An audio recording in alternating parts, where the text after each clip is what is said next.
സൽസ്വഭാവത്തിനെ കുറിച്ച് പറഞ്ഞു വരുമ്പോൾ നമുക്ക് നമ്മളുടെ നേതാവായ മുത്തുനബി സ്വല്ലല്ലാഹു അലൈഹി വസല്ലമ തങ്ങളെ കുറിച്ച് പറയാതെ വയ്യ.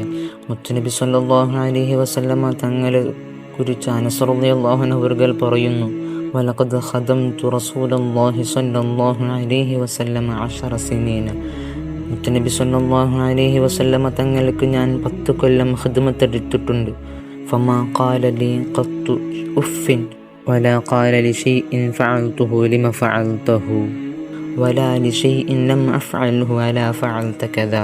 മുത്തുനബി സ്വല്ലല്ലാഹു അലൈഹി വസല്ലമ തങ്ങൾ എന്നോട് ചേ പോലുള്ള വാക്കും തീരെ പറഞ്ഞിട്ടില്ല.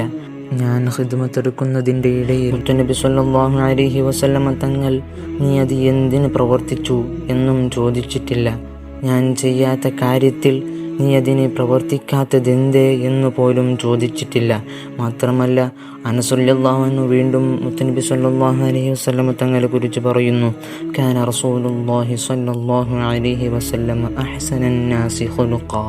മുത്തുനബി സ്വല്ലല്ലാഹു അലൈഹി വസല്ലമ തങ്ങൾ ജനങ്ങളിൽ സ്വഭാവത്താൽ ഏറ്റവും മെച്ചമായ ആളായിരുന്നു എന്ന് അനസ് റളിയല്ലാഹു അൻഹു അവர்கள் നമുക്ക് പഠിപ്പിക്കുന്നുണ്ട്.